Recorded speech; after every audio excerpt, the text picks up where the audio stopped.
제가 미국에서 공부할 때에 뉴욕 시내 관광을 서너 차례 하는 기회가 있었는데요. 그 시내 길을 걸으면서 우리나라에도 꼭 이런 인물이 나오면 좋겠다 하는 생각을 한 사람이 있습니다. 여러분도 많이 들어보셨을 존 록펠러라고 하는 사람인데요. 우리가 흔히 알고 있기로는 석유왕이라고 불렸던 사람이고, 어떤 자료를 보니까 오늘날까지 인류 역사상 부자 순위를 매길 때 압도적인 위리에 해당하는 사람이 록펠러라고 합니다. 그런데 그 록펠러는 오늘날까지도 또 다른 면의 모습, 최고의 자선 사업가로도 유명한 사람입니다. 록펠러 재단을 세워서 수많은 대학과 병원 그리고 교회를 후원하거나 설립한 그런 인물이었습니다. 어떤 기록에 보니까 그래서 록펠러 재단은 오늘날 전 세계에서 가장 부자인 그러한 NGO 재단이고 가장 영향력 있는 그런 재단으로 아직도 있다고 합니다. 그 록펠러 재단의 건물이 뉴욕 중심가에 우뚝 서서 오늘도 록펠러 같은 사람이 보여준 기독교 나눔의 정신이 진짜 기독교의 정신이라는 것을 생생하게 증언하고 있습니다. 그런 정신을 담은 그 건물을 보면서 하나님, 우리나라에도 이러한 기독교 인물을 주십시오라고 기도한 기억이 있는데, 오늘 이 말씀을 준비하면서는 하나님, 우리 숭실교회와 숭실학원의 자녀들로부터 이런 인물이 나올 수 있게 해 주십시오. 그렇게 기도했습니다. 오늘 TIC 교사들이 앞으로 그런 마음을 갖고 맡겨진 우리 자녀들을 믿음으로, 말씀으로 잘 양육하고 모든 교육부서의 우리 교육자들과 교사분들도 이런 기도하는 심정으로 맡겨진 아이들의 영혼 건강을 책임질 수 있는 그런 분들 되면 좋겠습니다. 그런데 성도 여러분, 제가 말씀을 준비하면서 이 록펠러에 대해서 이런저런 자료를 찾고 읽어보았는데요. 록펠러가 처음부터 이렇게 훌륭한 믿음의 정신을 가진 사람으로 살았던 것 같지는 않습니다. 그는 석유 사업을 통해서 33세에 백만장자가 되었고 43세에는 미국의 최고 부자가 되었고 53세에는 당시 세계 최대의 갑부가 되었습니다. 그렇게 최고의 부자로 성공하는 그런 인생을 사는 것 같지만 사람들로부터는 항상 악덕 기업가라는 평판을 받을 수밖에 없었습니다. 왜냐하면 그의 사업 방식이 오늘날로 말하면 불법적인 독과점 정책으로 그의 사업을 확장할 수 있었기 때문이었습니다. 예를 들어 오늘날 석유가 1리터에 약 1,500원 가까이 되었잖아요. 그런데 이 록펠러라고 하는 사람은 다른 신생 기업들이 자신의 석유 회사와 경쟁하는 그런 기업으로 등장하는 그러한 상황이 되잖아요. 그러면 이미 석유 사업을 통해서 많은 재정을 확보하고 있으니까 1리터의 석유가 1,500원이다 그러면 5분의 1 가격 정도, 1리터에 300원 정도, 요즘 말하면 덤핑이죠. 그런 덤핑 판매를 한동안 지속합니다. 그러면 신생기업이 자본이 딸리니까 결국 록펠러 회사와 경쟁할 수가 없고 멸망할 수밖에 없는 거지요. 그런 방식으로 자신의 석유 회사를 운영해서 당시에 전 세계 약 90% 가까운 모든 석유 사업을 장악한 사람이 록펠러였습니다. 그렇게 해서 오늘날까지도 인류 역사상 최고의 부자가 되었지만 록펠러 자신은 항상 행복하다는 생각을 하지 못한 채로 살아갔습니다. 오히려 사업에 대한 엄청난 스트레스 때문에 55세에 근무력증, 불면증, 위궤양, 탈모증으로 인해서 제대로 자지도 못하고 먹지도 못하였고, 병원 진단에 따르면 1년 이상을 살 수 없다는 사형 선고를 받게 되었습니다. 그래서 치료를 위해 병원에 입원하게 되었는데, 어느 날 병원 로비에 걸려 있는 액자에서 그의 인생의 모든 것들을 완전히 바꾸는 문구 하나를 보게 되었습니다. 그 문구는 성경 말씀 사도행전 20장 35절의 일부분, 주는 것이 받는 것보다 복이 있다라는 말씀입니다. 그의 자서전에 기록된 바에 따르면 이 말씀을 보는 순간 록펠러의 마음속에 전율이 생겼고 한없이 눈물이 흘러내렸다고 합니다. 그렇게 전율을 느끼면서 말씀을 잠시 눈을 감고 묵상하고 있었는데, 병원 원문과에서 들려오는 시끄러운 소리를 그 순간 듣게 되었습니다. 가만히 귀를 기울여 보니까 어느 가정에 한 소녀가 있는데 굉장히 큰 병이 걸려서 치료를 위해 병원에 입원을 해야 되는데, 병원에 입원해서 치를 입원비가 없으니까 병원에서는 받아줄 수 없다고 하고, 그 소녀의 어머니는 눈물로 애원하면서 제발 내 딸을 살려주십시오 라고 하는 그런 실갱이하는 소리를 듣게 되었습니다. 록펠러는 그 음성을 듣고 감동을 받아서 비서를 시켜 병원비를 치르게 해 주었고, 누가 그 병원비를 내어 주었는지는 비밀로 했습니다. 얼마 후 은밀히 자신이 도와준 소녀가 기적적으로 회복되는 모습을 보았을 때, 록펠러는 어마어마한, 자신이 그때까지 살아온 인생에서 경험할 수 없는, 그렇게 엄청난 재물을 모으고 엄청난 회사를 가지고 있었음에도 한 번도 느껴보지 못했던 엄청난 환희와 기쁨을 느껴서 자서전에 그 순간을 이렇게 적었습니다. 나는 살아오면서 이렇게 행복한 삶이 있는지 몰랐습니다. 그런 경험과 깨달음을 가진 순간부터 록펠러는 당시까지 악덕기업이라고 하는 욕을 먹으면서 벌었던 재물을 세상을 위해 봉사하고 섬기고 사랑하고 나누는 일에 사용하기 시작했습니다. 그런데 성도 여러분, 놀랍게도 그렇게 인생의 모든 생각과 방향을 바꾸며 살면서 그의 병, 1년 이상 살 수 없다라고 하는 사형 선고를 받게 했던 그의 모든 병이 나아서 98세까지 장수하는 사람이 되었습니다. 사랑하는 성도 여러분, 제가 왜 이 록펠러에 관한 말씀을 여러분들에게 들려드리고 있는지 아마 금방 눈치채셨을 것이라 생각합니다. 세계 최고의 갑부였지만 악덕 기업가로 불리며 영혼과 몸이 완전히 죽음의 상태에 이르렀던 록펠러가 그 영혼과 육신이 완전히 회복되고, 그래서 오늘날도 가장 위대한 선한 사업가로 변할 수 있었던 그 모든 일이 어디로부터 시작되었습니까? 바로 하나님의 말씀을 만난 일에서 시작되었고, 그의 마음 가운데 하나님의 말씀이 설아 역사함으로 그의 병들었던 영혼과 몸을 치유하고 그의 모든 삶을 변화시켜주는 역사가 있었습니다. 사랑하는 성도 여러분, 그렇습니다. 저는 확실히 믿습니다.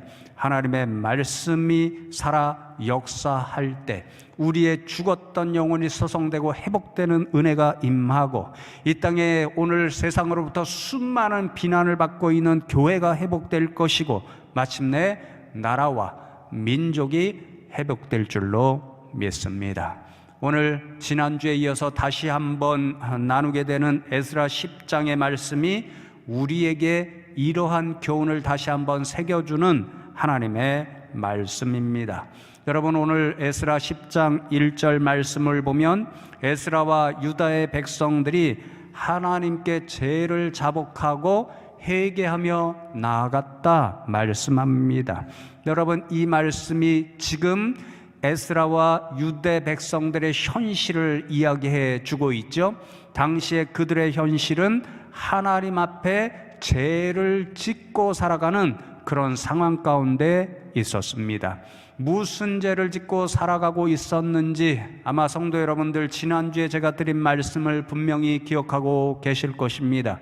정치적인 권력과 경제적인 유익을 얻기 위해서 이방 사람들과 결혼을 하게 되었고, 그 결과로 그들이 섬기는 우상을 유다 백성들도 섬기는 사람들이 되어서 하나님을 떠나고 배신하는 그러한 간음의 죄, 영적 간음의 죄를 짓고 살고 있었습니다.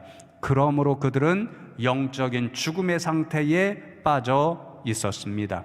지도자였던 에스라는 그러한 백성들을 회복시키기 위해서 먼저 하나님 앞에 그들이 짓고 있는 죄를 자복하고 회개하는 영적인 운동을 이끌어 갔습니다. 그러나 그것만으로는 충분하지 않았습니다. 에스라가 꿈꾸는 회복이 일어나려면 모든 회복과 영혼을 살리는 능력이 있는 하나님의 말씀으로 돌아가야 했습니다. 여러분, 그래서 오늘은요, 에스라와 유다의 백성들이 하나님의 말씀으로 돌아가서 어떻게 영적인 갱신과 회복을 이루게 되었는지 함께 나누면서 저와 여러분도 2021년도를 하나님의 말씀이 주는 이러한 갱신과 회복의 은혜를 사모하면서 살아가면 좋겠습니다. 두 가지 모습을 함께 나누기를 원하는데요. 첫 번째로 에스라와 유다의 백성들은 하나님의 말씀을 영적인 갱신과 회복의 매뉴얼, 지침서로 삼았습니다. 여러분, 우리가 어떤 제품들을 사잖아요. 전자제품이나 이런 것들을 샀습니다. 처음에는 잘 사용이 되었는데 얼마 지나지 않아서 고장이 나고 문제가 발생했습니다.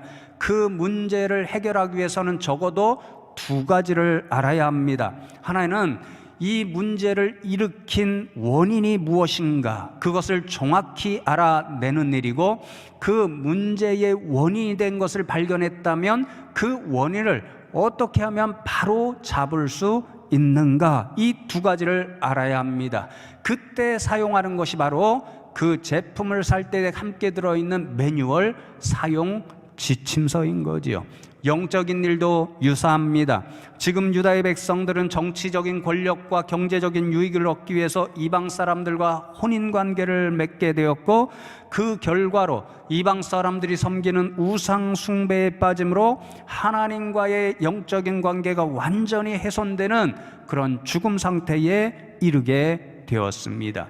이 영적인 문제를 해결하기 위해서 적어도 에스라와 유다의 백성들은 두 가지를 알아야 했습니다. 하나는 왜 이런 죽음을 일으키는 문제가 생겼는가 하는 원인을 알아내는 일이었고, 다른 하나는 그 찾아낸 문제의 원인을 어떻게 하면 바로잡고 치유할 수 있는가, 그 두 가지였습니다. 이 일을 위해서 에스라는 모든 유다의 백성들을 하나님의 말씀 앞으로 인도했습니다. 왜냐하면 하나님의 말씀이 모든 영적인 문제의 원인을 발견하게 하고 그 원인을 해결하고 치유하는 방법도 알려주는 우리의 영혼을 위한 지침서요, 매뉴얼이 되기 때문에 에스라는 유다의 백성들을 말씀 앞으로 인도해 갔습니다. 여러분, 먼저 9장 10절과 14절 말씀을 보시면 이렇게 기록이 되어 있습니다.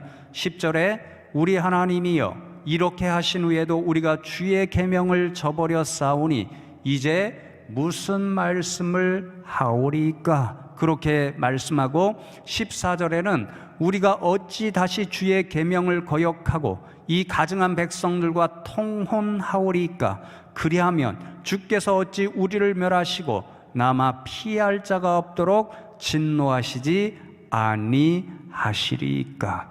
에스라가 지금 영적인 죽음 상태에 이르게 된 유다 백성들의 그 원인을 영적으로 진단하고 있는데요. 유다의 백성들이 하나님 대신에 왜 이방 사람들이 섬기는 우상들을 섬기는 그런 죄에 빠지게 되었는가, 주의 계명, 하나님의 말씀을 저버리고 거역하였기 때문이었습니다. 무슨 계명, 무슨 말씀을 저버리고 거역하였는가? 9장 12절 말씀에 보시면, 그런즉 너희 여자들을 그들의 아들들에게 주지 말고 그들의 딸들을 너희 아들들을 위하여 데려오지 말며 그들을 위하여 평화와 행복을 영원히 구하지 말라. 그렇게 기록이 되어 있습니다. 하나님께서 주신 신명기 7장과 23장에 기록되어 있는 말씀입니다. 하나님께서 이스라엘 백성들이 자신을 배반하고 이방 사람들이 섬기는 우상을 섬기는 죄에 빠지지 않도록 경고하면서 주신 말씀인데요. 그러나 에스라 당시에 남쪽 유다의 사람들은 정치적인 권력과 경제적 유익을 얻으려는 그 목적 때문에, 그 탐욕 때문에 이방 사람들과 결혼하지 말라라고 하는 하나님의 말씀을 저버리고 거역하고 말았습니다. 그 결과로 이방 사람들이 섬기는 우상 숭배에 빠져서 하나님을 배신하는 영적인 죄의 상태, 죽음의 상태에 임하고 말았습니다. 이런 모든 문제의 원인이 어디에 있었다는 것입니까? 하나님의 말씀을 거역하고 불순종한 데 있었습니다. 여러분, 이렇게 영적인 문제의 원인을 알았습니다. 하나님을 배신한 영적의 죄의 원인이 말씀을 불순종한 데 있었다는 것을 찾았다면, 그러면 어떻게 치유하고 바로잡아야 될까요? 10장 3절의 말씀을 보시면 이렇게 그 방법을 기록합니다. 곧 내 주의 교훈을 따르며 우리 하나님의 명령을 떨며 준행하는 자의 가르침을 따라 이 모든 아내와 그들의 소생을 다 내보내기로 우리 하나님과 언약을 세우고 율법대로 행할 것이라. 그렇게 말씀합니다. 에스라가 가르쳐준 하나님의 말씀을 통해서 이방 여인과의 결혼 관계를 맺음으로 우상 숭배의 길로 들어선 것은 하나님의 말씀을 저버리고 거역한 불순종의 죄라는 사실을 깨달아 알았습니다. 그래서 유다의 백성들이 회개하고 모든 이방 출신의 아내와 그들이 낳은 자녀를 내어 보내므로 잘못해온 일을 바로 잡겠다라고 하나님 앞에 맹세하였습니다. 그리고 그 이후에 잘못된 일을 반복하지 않기 위해서 어떻게 살겠다고 결단하냐면요, 율법대로 행할 것이라.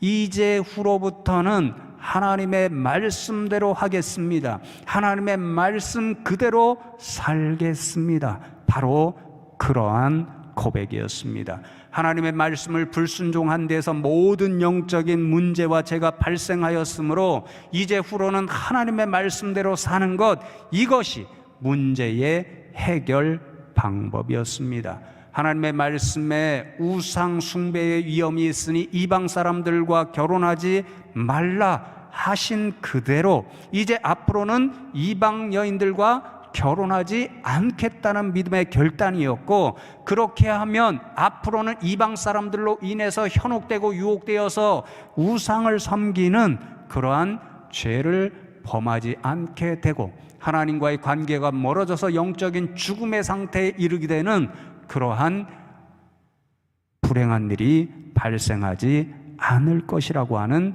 확신이 있었던 거지요. 사랑하는 성도 여러분, 그렇습니다. 우리의 인생이 하나님으로부터 멀어지는 영적인 문제의 그 근본적인 모습을 파보면요, 결국은 하나님의 말씀을 불순종하는 데에 있습니다.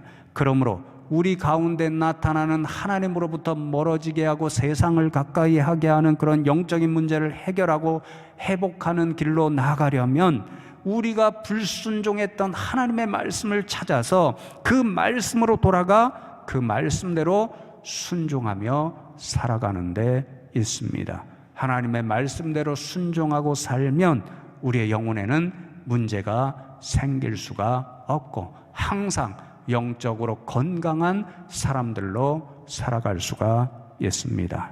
그러므로 사랑하는 성도 여러분, 2021년도에 우리가 소망하고 기도하는 대로 하나님께서 부어주시는 회복의 은총을 맛보려면 우리도 에스라와 유다의 백성들이 보여주었던 것처럼 철저하게 하나님의 말씀으로 다시 돌아가는 일이 있어야 합니다. 우리 이전도사님이 몇 년 전에 우리 수련회 할 때에 그래서 작곡하고 작사했던 그 들려주었던 찬양, 다시 복음 앞으로, 저는 가끔가다 제 입으로 그 찬양을 흥얼거리고는 합니다. 바로 그 일이 우리의 영혼이 다시 한번 회복되고 우리 교회가 회복되는 그러한 일을 알려주기 때문에 그렇습니다. 다시 하나님의 말씀 앞으로, 다시 하나님의 말씀의 핵심인 복음 앞으로 돌아갈 때 우리 영혼이 회복되고 교회가 회복될 수 있습니다. 그러니 사랑하는 성도 여러분, 2021년도에 저와 여러분이 진실된 말씀의 사람, 복음의 사람으로 다시 하나님 앞에 서는 그런 원년이 되면 좋겠습니다. 더욱더 하나님의 말씀을 가까이 하시기 바랍니다. 더욱더 열정적으로 하나님의 말씀을 사모하시기 바랍니다. 더욱더 귀를 쫑긋 세우셔서 이 자리에서 어떤 설교자가 말씀을 선포하든지 간에 그 말씀 선포에 귀를 기울이시는 성도 여러분들 되면 좋겠습니다. 이미 문자로 보내드렸듯이 지난주에 성도 여러분께서 참여하셔서 성경 쓰기 운동의 명칭이 이제 정해졌습니다. 함성, 함께하는 성경 쓰기, 주님을 향한 믿음의 함성이라는 뜻을 담은 명칭으로 정했는데, 그러니 성도 여러분이 함께해 주시지 않으면 이 함께 성경 쓰기의 이 운동의 의미가 퇴색되어 버릴 수밖에 없습니다. 그러니 사랑하는 성도 여러분, 여러분이 명칭 중에 주신 대로 이 하나님의 말씀을 가까이 하기 위해서 함께 해가는 성경 쓰기 운동에 적극 더 동참해 주시면 좋겠습니다. 많은 분들이 이미 신청해 주셔서 신약은 다 완료가 되었고요, 구약 성경에 이제 여러 빈자리가 있으니 감동 오시는 성도님들 그 구약 성경 함께 쓰기 운동에 동참해 주시면 좋겠습니다. 이런 말씀을 가까이 하고 말씀을 사모하고 말씀 선포에 귀 기울이는 일이 있을 때에 그 말씀의 역사를 통해 2021년도 한 해에 하나님께서 저와 여러분에게 회복의 은총을 풍성히 부어주실 줄로 믿습니다. 여러분, 두 번째로 에스라와 유다의 백성들은 하나님의 말씀을 통해서 얻은 그 지침 그대로를 삶 가운데서 실천하는 모습을 보여줍니다. 10장 11절과 12절 말씀을 보시면 이렇게 기록합니다. 이제 너희 조상들의 하나님 앞에서 죄를 자복하고 그의 뜻대로 행하여 그 지방 사람들과 이방 여인을 끊어버리라 하니 모든 회중이 큰 소리로 대답하여 이르되 당신의 말씀대로 우리가 마땅히 행할 것이니이다. 그렇게 말씀합니다. 에스라가 하나님의 말씀대로 살기 위해서 결혼한 이방 사람들과 헤어지라는 명령을 주었습니다. 그랬더니 백성들이 우리가 마땅히 행할 것입니다. 그렇게 응답합니다. 마땅이라는 말씀은 그것을 반드시 해내야 할 의무로 여기겠습니다, 이런 뜻의 말입니다. 그러니까 하나님의 주신 말씀대로 반드시 살겠습니다, 그 일을 행하겠습니다라고 하는 믿음의 결단을 그대로 담고 있는 말이 마땅히라는 말이었습니다. 그런데 여러분, 이어지는 말씀을 보면요, 남쪽 유다의 백성들이 이렇게 하나님의 말씀대로 마땅히 행하겠습니다, 그 말씀대로 사는 것을 우리가 반드시 해내야 할 영적인 의무로 삼겠습니다, 이렇게 말로만 결단한 것에 그치지 않고요, 그 결단한 대로 하나님의 말씀을 그대로 삶 가운데서 실천해 내는 것을 보게 됩니다. 18절로부터 이제 43절의 말씀을 보면요, 여러 사람들의 이름이 기록되어 있지요. 110명의 이름이 기록되어 있다고 하는데요, 이 사람들이 어떤 사람들이냐면요, 이방 사람들과 결혼했던 사람들입니다. 그래서 그들이 섬기는 우상을 숭배했던 사람들입니다. 그런데 이제 에스라의 이 가르침을 통해서 자신들의 영적인 문제가 하나님의 말씀을 불순종하는 데 있었고, 그리고 다시 영적인 회복과 또 갱신의 은혜를 맛보려면 하나님의 말씀으로 돌아가 순종해야 된다는 것을 깨달은 이후에, 오늘날로 말하면 이혼을 감행한 그런 사람들의 명단입니다. 그리고 여러분, 에스라 모든 말씀이 이제 종결되는 10장 44절의 말씀을 보면, 오늘날 우리가 상식적으로 생각해 보면 참으로 놀라운 말씀이 기록되어 있습니다. 이렇게 말씀하지요. 이상은 모두 이방 여인을 아내로 맞이한 자라. 그 중에는 자녀를 낳은 여인도 있었더라. 그 중에는 자녀를 낳은 여인도 있었더라 하는 말씀은요, 조금 전에 10장 3절의 말씀에 자신들이 취한 이방 여인도 내어보내겠습니다, 자녀들도 내어보내겠습니다, 그렇게 약속을 했잖아요. 그 약속한 대로 하나님의 말씀대로 순종하고 온전히 살기 위해서 이방 아내들도 내어보낼 때에 그 아내들로부터 얻은 자녀들도 다 내어 보냈다라는 말씀입니다. 여러분, 우리가 상식적으로 생각해보고 인정사항으로 생각해보면 결코 쉬운 일이 아니었습니다. 그럼에도 그렇게 했다는 것은 에스라와 유다의 백성들이 하나님의 말씀대로 실천하며 살겠다는 그 결단이 얼마나 대단했던가를 우리에게 교훈하여 주는 말씀입니다. 여러분, 오해하시면 안 됩니다. 이 말씀 그대로, 그래서 여러분들이 믿지 않는 어떤 자녀들 가운데 믿지 않는 사람들과 결혼했다고 해서 지금 가서 이혼하라, 그렇게 전하라는 말씀이 아닙니다. 이 에스라 남쪽 유다의 백성들이 얼마나 하나님의 말씀을 이제부터는 철저히 삶에서 실천하며 살아갔는지, 그 결단과 그 실천, 그것을 우리가 배워야 한다라는 거지요. 에스라와 유다의 백성들은 하나님의 말씀을 순종하며 사는 것이 영적인 갱신과 회복의 길임을 분명히 믿었기 때문에 사랑하는 아내를 내보내는 고통이 있을지라도, 그리고 자신의 목숨보다도 어쩌면 더 귀할 수도 있는 자녀와 생리별을 하는 아픔이 있을지라도 하나님의 말씀을 불순종했던 그 영적인 죄에서 벗어나서 하나님의 말씀대로 살아가겠다, 그래야 하나님이 부어주시는 그러한 영적인 회복의 은혜를 맛보겠다, 그런 믿음으로 나아갔던 거지요. 여러분, 이러한 놀라운 모습뿐만이 아닙니다. 10장 15절의 말씀을 보십시오. 에스라와 유다의 백성들이 말씀대로 그대로 살기로 결단하고 그것을 실천해 내기 위해서 이런 일까지도 직면해야 했습니다. 오직 아사헬의 아들 요나단과 디과의 아들 야스야가 일어나 그 일을 반대하고 무술람과 레위 사람 십부대가 그들을 돕더라, 그렇게 말씀합니다.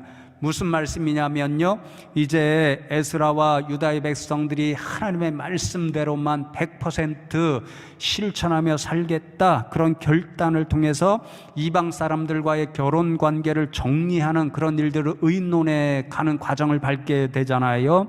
그때에 그 일에 대하여 반대하고 저항하는 사람들이 있었다라는 말씀입니다. 그런데 에스라와 유다의 백성들은요, 자신들이 결단한 대로 하나님의 말씀대로 실천하고 살기 위해서 그러한 반대와 저항에 있었음에도 불구하고 결단코 굴하지 않고 하나님의 말씀대로 살아가는 그 믿음의 길, 영적인 갱신과 회복의 길로 의연하게 나아갈 수가 있었다라는 거지요. 사랑하는 성도 여러분, 그렇습니다. 영적 갱신과 회복의 길로 나아가는 것은 결코 쉬운 일이 아닙니다.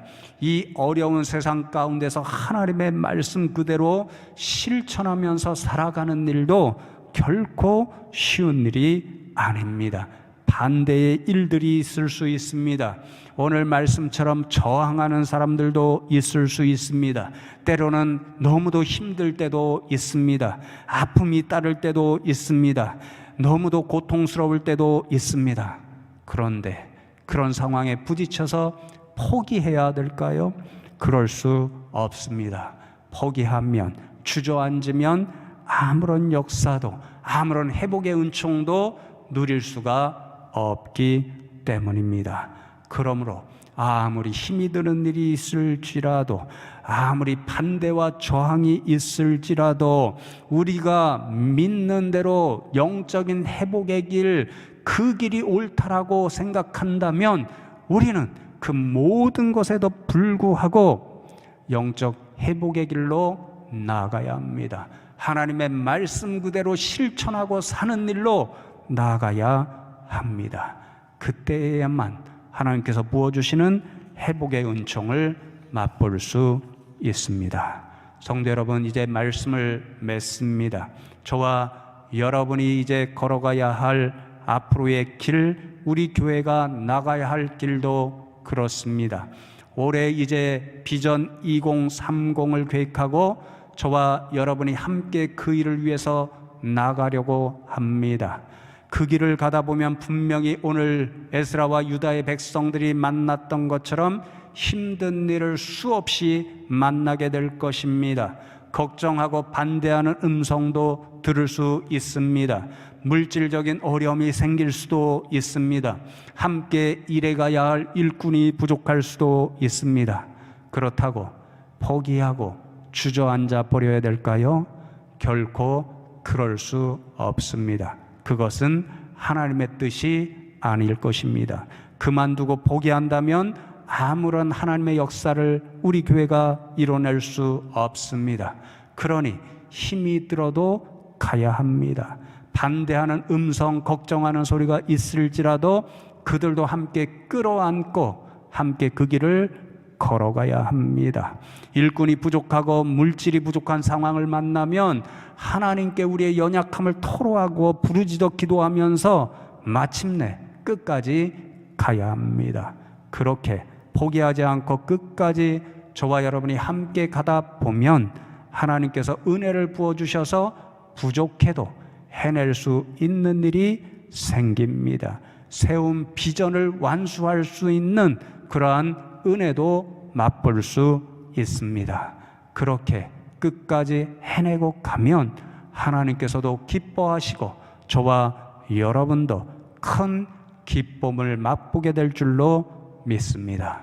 그러니 사랑하는 성도 여러분, 저와 여러분의 영적인 모든 건강한 모습을 회복하고 교회의 회복과 부흥을 위해서 앞으로 우리가 함께 나아가는 길에 수많은 어려운 일을 만나고 수많은 반대와 저항에 부딪히고 때로는 주저앉고 싶은 유혹을 만날지라도 저와 여러분 모두가 함께 손잡고 서로 위로하고 힘을 주고 격려하고 하나님 앞에 기도하면서 끝까지 함께 그 길을 걸어갈 수 있는 저와 여러분 다 되시기를 주님의 이름으로 축복합니다.